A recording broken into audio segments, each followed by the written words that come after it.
এছাড়া এই দেশের মানুষের অস্তিত্ব ঠিক থাকার কোন পথ নেই। এছাড়া দেশের মানুষের টিকে থাকার কোন পথ নেই। ভারতের সাথে আপোষ করতে গেলে হিন্দুত্ববাদ চলে আসবে। মিয়ানমারের সাথে আপোষ করতে গেলে সেখানে রক্তের বন্যা করবে। এছাড়া বিকল্প কোনো পথ নেই।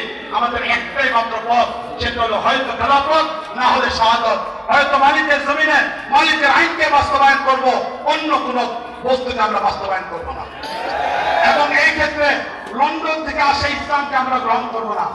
এখান থেকে পাকিস্তান থেকে আসা, পেশোয়ার থেকে আসা সেই ইসলামকে আমরা বাস্তবায়ন করতে দেব না।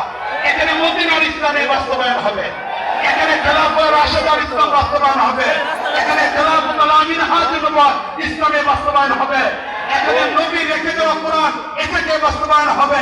এর বাইরে অন্য কোন ইসলাম এখানে বাস্তবায়ন হতে হবে। এটা আমাদের মিশন হইতে হবে, এটা আমাদের স্লোগান হইতে হবে, এটা আমাদের আদর্শ হইতে হবে, এটাকে ব্যাপকভাবে ছড়াই দিতে হবে। আর কোনো ভয় না। জেল আমাদের ওলামায়ে কেরাম কেটেছে, আমাদের উপর নির্যাতন হয়েছে, এখন আর জেলের ভয় দেখায় লাভ নাই। জেল আমাদের ওলামায়ে কেরাম করেছেন, রক্ত 53 বছরে অনেক দেওয়া হয়েছে, এখন আর রক্ত না, এবার আমাদের ইসলামের হুকুমত, এবার আমাদের ইসলামী হুকুমত, এবার আমাদের বাংলাদেশ ইসলামের হুকুমত। এই জন্য মুআজ্জাজ হাজিরিন, আমাদের ইসলাম এটাকে মজবুতের সাথে গ্রহণ করতে হবে। দিনের উপর আমাদের উঠে আসতে হবে, শরীয়তকে আমাদের মানতে হবে। ব্যক্তিগত ইসলাম থেকে এখন সামাজিক জীবন ইসলাম আনতে হবে, পরিবারের মধ্যে ইসলাম আনতে হবে, রাষ্ট্রের মধ্যে ইসলাম প্রতিষ্ঠা হবে। আমাদের মনে রাখতে হবে, বাতি থেকে বাতি জ্বলে, যে বাতি নিজে জ্বলতে পারে না সে বাতি অন্যকে জ্বলাইতে পারে। মুআজ্জাজ হাজিরিন, আযান হচ্ছে, সবাই নীরব থাকবে। আযান উত্তর দিন।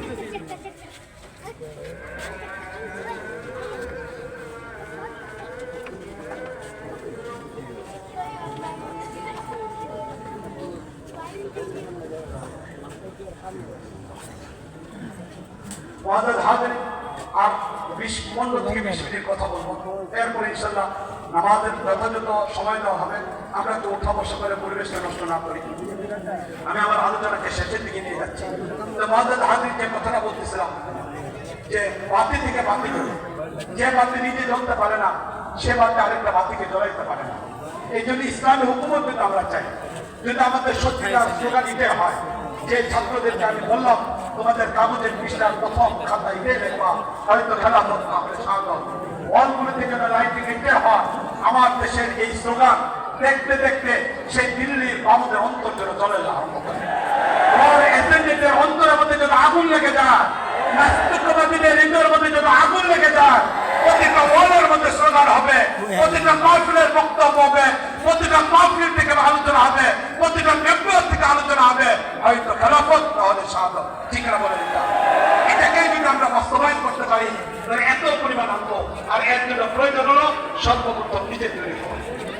বাতি থেকে বাতি ধরে, যে বাতি নিজে ধরতে পারে না সে বাতি আরেকজনকে জ্বলাইতে পারে না।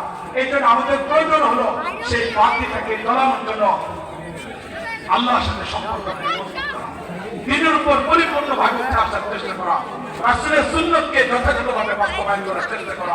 মুআজ্জাজ হাজিরিন, ইসলামী হুকুমত এভাবে তৈরি হয় না। এই জন্য ত্যাগ আর কুরবানি প্রয়োজন। আমাদের সকলের গুরুকে যে কথাটা বলছিলাম যে হুজুর শুধু আমাদের ময়মনসিংহের মুরুব্ব নয়, আলহামদুলিল্লাহ এটা আমাদের বাংলাদেশের জন্য অত্যন্ত গর্বের একটা বিষয় যে করোনাতে আমাদের বাংলাদেশের বিভিন্ন জেলার অনেক মুরব্বীরা দুনিয়া থেকে বিদায় নিয়েছে।